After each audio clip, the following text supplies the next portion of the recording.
अब देखिए स्टूडेंट्स, अब देखिए हम आपको बताने जा रहे हैं देशद्रोह कानून। अभी देशद्रोह कानून के बारे में हम आपको बताने जा रहे हैं क्या है देशद्रोह द्रोह कानून। तो देखिए देशद्रोह द्रोह कानून कानून तो इसके बारे में हम आपको जानकारी देने जा रहे हैं देशद्रोह कानून क्या है। तो ये देखिए देशद्रोह कानून जो है तो भारतीय भारतीय ये इसका इसका देखिए भारतीय भारतीय दंड संहिता की धारा 124 है, यानी कि भारतीय दंड संहिता की धारा 124 ए में राजद्रोह या देशद्रोह का उल्लेख है। यानी कि भारतीय दंड संहिता की धारा 124 ए में राजद्रोह या देशद्रोह का उल्लेख है। यह धारा कहती है कि अगर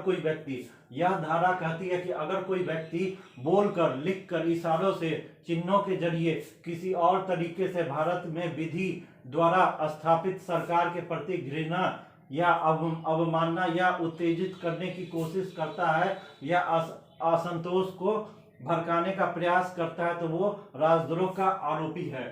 तो देखिए राजद्रोह का आरोपी कौन क्या हुआ इसके कानून के तहत। तो एक बार फिर से देखिए, यह धारा कहती है कि अगर कोई व्यक्ति बोलकर, लिखकर, इशारों से, चिन्हों के जरिए किसी और तरीके से भारत में विधि द्वारा स्थापित सरकार के प्रति घृणा या अवमानना या उत्तेजित करने की कोशिश करता है या असंतोष को भड़काने का प्रयास करता है तो वो राजद्रोह का आरोपी है। तो ये जो भी ये काम कर रहा है तब उस पर राजद्रोह का मुकदमा केस दर्ज होता है। आगे देखिए 17वीं सदी में इंग्लैंड में सरकार के खिलाफ आवाजें उठी तो राजद्रोह कानून लाया गया। यानी कि 17वीं सदी में सबसे पहले यह कानून इंग्लैंड में लाया गया। तो ये कब हुआ? 17वीं शताब्दी में। तो 17वीं सदी में इंग्लैंड में सरकार के खिलाफ आवाजें उठी तो राजद्रोह का कानून सबसे पहले इंग्लैंड में आया। जब सरकार के खिलाफ लोग विरोध आवाज उठाने लगा तो ये कानून सबसे पहले इंग्लैंड में लाया गया। अच्छे, इंग्लैंड से ही ये कानून भारत में आया और भारत में 1860 में आईपीसी को लागू किया। तो इंग्लैंड से ही यह कानून भारत में आया। तो ये कानून कहाँ से आया? भारत में, इंग्लैंड से। पहले तो 17वीं शताब्दी में सदी में इंग्लैंड में आया, फिर 1860 में ये है ना इंग्लैंड से भारत में लाया गया। तो इंग्लैंड से ये कानून भारत में आया। भारत में 1860 में आईपीसी में लागू किया गया। 1860 में ये भारत में आईपीसी में ये लागू किया गया।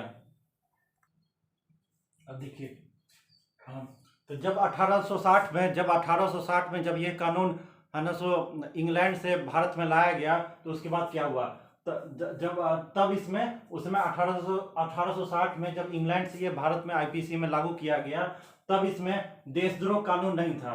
तब उस समय देशद्रोह कानून नहीं था। लेकिन फिर 10 साल के बाद 1870 में आईपीसी में संशोधन कर धारा 124 ए जोड़ी गई।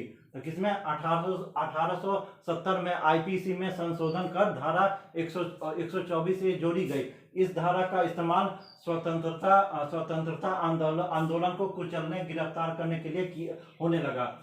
तो देखिए 1870 में आईपीसी में संशोधन कर धारा 124 ए जोड़ी गई, जो देशद्रोह राजद्रोह का जो केस दर्ज होता है धारा 124 ए जोड़ी गई। इस धारा का इस्तेमाल अंग्रेज लोग आपका क्या करने लगा?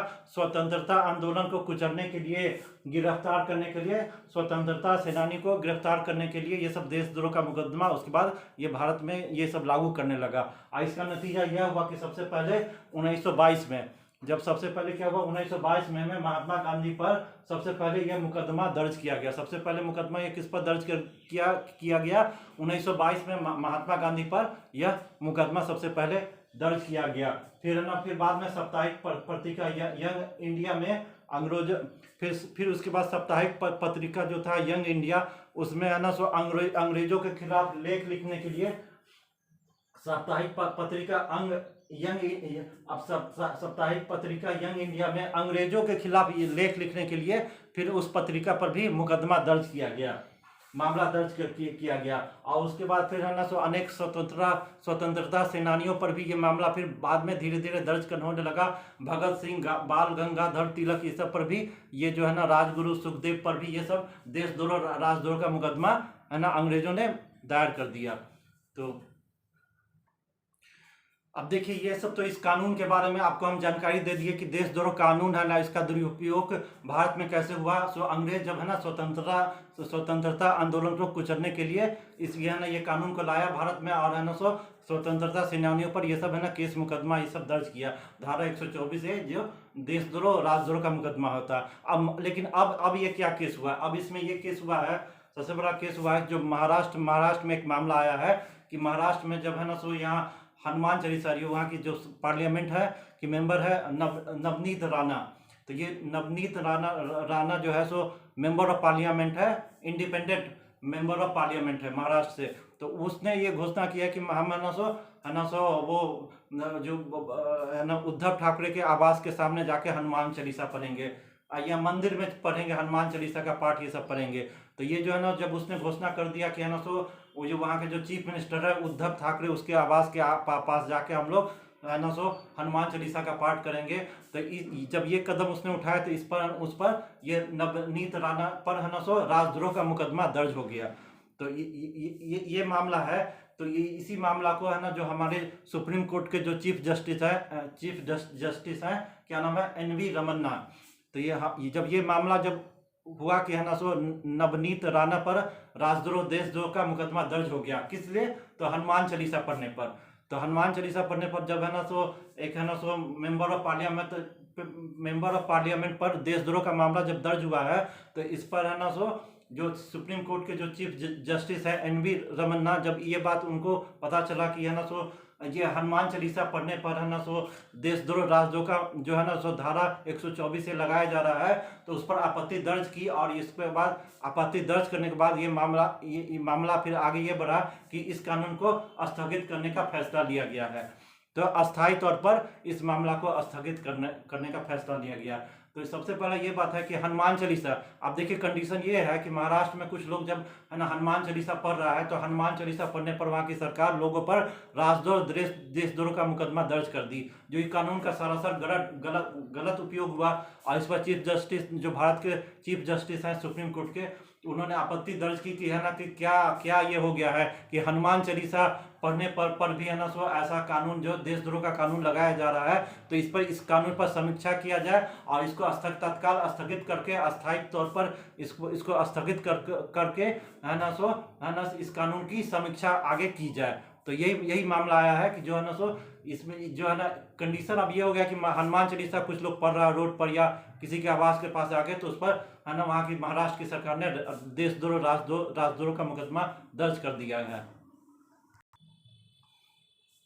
अब देखिए, अब जो ये देशद्रोह का कानून है, इस पर जो सुप्रीम कोर्ट ने है ना रोक लगा दी है, अस्थायी तौर पर रोक लगा दी है। तो इसके बारे में आपको जानकारी दे रहे हैं कि ये क्या सुप्रीम कोर्ट क्या किया है। देखिए, अदालत जो है ना उच्च सुप्रीम कोर्ट अदालत ने अंतरिम आदेश के बाद भारतीय दंड अदालत ने अंतरिम आदेश के बाद भारतीय दंड संहिता की धारा 124A के तहत अब तब तक कोई मुकदमा दर्ज नहीं हो सकेगा जब तक सरकार इस कानून की समीक्षा करने के बाद अपना रुख साफ नहीं कर देती।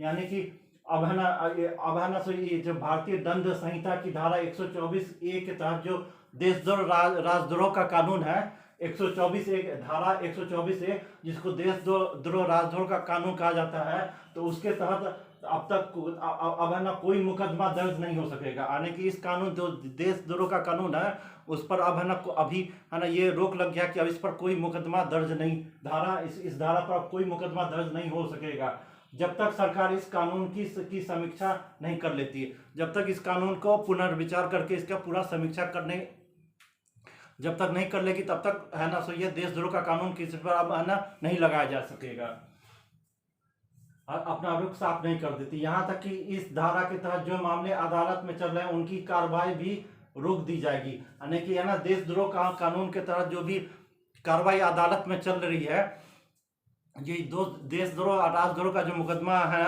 उसके तहत जो भी कार्रवाई है ना अदालत में चल रही है उस पर भी रोक लगा दिया गया है कि अब है ना, यानी कि अब है ना अब है ना ये स्थिति है कि किसी पर भी आप देशद्रोह राजद्रोह का मुकदमा नहीं चला सकते। और जो भी ये है ना कार्रवाई है ना अदालत में देशद्रोह राजद्रोह का मुकदमा के कारण जो चल रहा है कार्रवाई, उस पर भी रोक लगा दिया है सुप्रीम कोर्ट। रोक लिया। उन मुकदमों के तहत गिरफ्तार किए लोग अब राहत के लिए अदालतों का दरवाजा खटखटा सकते हैं। यानी कि जो अभी तक ये लगभग ना 13,000 लोग को अभी तक इस मामले में गिरफ्तार, पूरे देश में 13,000 करीब लोग को देशद्रोह के आरोप में गिरफ्तार किया जा चुका है। तो उसके बारे में बोला गया है कि उन मुकदमों के तहत गिरफ्तार किए गए लोग अब राहत के लिए अदालत का दरवाजा खटखटा सकते हैं। यानी कि अब है ना, तो इसका एक अर्थ यह भी है कि उन्हें जमानत मिलने की संभावना बन गई है। यानी कि अब जो भी जिन लोगों पर ये है ना, जो केस दर्ज हो चुका है, जो मामला चल रहा है, वो लोग है ना जमानत के लिए अदालत का दरवाजा अब खटखटा सकते हैं। तो इसका मतलब है कि अब किसी पर है ना धारा 124 से लागू नहीं होगा। जो भी मामला चल रहा है उस पर स्थगित कर लिया जाएगा। जो लोग गिरफ्तार है वो अदालत में जमानत के लिए अर्जी दाखिल कर सकता है। जमानत के लिए मिलने की संभावना बढ़ गई है। अभी यह अंतरिम फैसला है, अभी यह ना परमानेंट फैसला नहीं, ये जो भी फैसला है अंतरिम फैसला, फाइनल नहीं फैसला है। और अंतिम मिलने की संभावना बन सकती है। अभी यह अंतरिम फैसला और अंतिम निर्णय इस बात पर निर्भर करेगा कि केंद्र सरकार अपने वादे के हिसाब से इस 1.5 सदी पुराने कानून पर पुनर्विचार और उसकी पुनः समीक्षा के बाद क्या तय कर सकती है। तो अभी ये जब सब चीज जो भी हो रहा है सो एकदम फाइनल नहीं है, अंतरिम फैसला है। और अंतिम फैसला ये इस पर है ना सरकार है ना, तो केंद्र सरकार पर छोड़ दिया है कि ये जो कानून है इस पर पुनर्विचार और पुनर्समीक्षा करने के बाद क्या तय करेगा। तो ये है, तो इसमें ना कोर्ट ने है ना सरकार केंद्र सरकार को आदेश दिया है कि इस कानून पर पुनर्विचार पुनर्समीक्षा करने के लिए, और ये सब पुनर्समीक्षा करने के बाद क्या सरकार तय करती है इसके बाद है ना, सो फाइनल क्या होगा सो इसके बाद ही होगा। तो अभी इसको केंद्र सरकार इस पर पुनर्विचार करेगी, पुनर्समीक्षा इस कानून के तरह करके इसको सही करके फिर आगे क्या बोलती है सो ये उसके बारे में बताने जा रहे हैं। अब कोर्ट का जो फैसला आया है, जो इसको अंतरिम तौर पर देशद्रोह का कानून को स्थगित करने का जो फैसला कोर्ट ने सुनाया है, उस पर सरकार का क्या कहना है। तो केंद्र सरकार इस पर क्या अपना जवाब दिया है उसके बारे में आप जानिए वो क्या कर रहा है। तो केंद्र सरकार का क्या कहना है, सरकार इस कानून पर पुनर्विचार और पुनर्समीक्षा के लिए तैयार है। तो केंद्र सरकार इस देशद्रोह कानून पर पुनर्विचार और पुनर्समीक्षा के लिए तैयार है। राजद्रोह कानून के मामले में सरकार के पास कई विकल्प हैं। राजद्रोह कानून के मामले में सरकार के पास कई विकल्प है। वह इसे पूरी तरह हटा भी सकती है और इसे जमानती अपराध बनाते हुए कानून को कई तरह से उदार भी बना सकती है। यानी केंद्र सरकार है ना, सो इस कानून को तो वह इसे पूरी तरह हटा भी सकती है, ये देशद्रोह का कानून हटा भी सकती है और इसे जमानती अपराध बनाते हुए कानून को कई तरह से उदार भी बना सकती है कि इसमें जमानत मिलने का संभावना बढ़ जाएगा इस कानून की तरफ। सरकार शुरू से ही सुप्रीम कोर्ट में कह रही है कि वह ऐसे प्रावधान बनाने की है, सुप्रीम कोर्ट में करे कि वह ऐसे प्रावधान बनाने की कोशिश में जिससे इस कानून के दुरुपयोग पर रोक लगा सके। तो केंद्र सरकार का कहना है, सुप्रीम कोर्ट में जवाब दिया है कि वह ऐसा प्रावधान बनाएगी जिससे इस जो देशद्रोह का कानून है उस पर जिस पर का दुरुपयोग हो रहा है, 13,000 लोग इस मामले में जो जेल में बंद है उसका दुरुपयोग रोकने के लिए इस पर है ना एक अच्छा सही ढंग से उदार कानून बनाएगी। तो यही है जिससे इस कानून के दुरुपयोग पर रोक लगा सके। तो ये कंडीशन ये हो गया है अभी कि है ना, सो हनुमान चालीसा जो है ना, नवनीत राणा है जो पार्लियामेंट है मेंबर है, एमपी है महाराष्ट्र से, वो जो है ना बम्बई में जब हनुमान चालीसा पढ़ रही थी उद्धव ठाकरे जो सीएम उसके घर के सामने, तो उस पर है ना सो देशद्रोह का मुकदमा दर्ज किया गया। तो ये जो दुरुपयोग हो रहा है उस पर है ना, इसको समीक्षा करके इसका दुरुपयोग नहीं हो सके, इसलिए केंद्र सरकार इस पर एक उदार कानून लाएगी। तो ये है पूरा कहानी।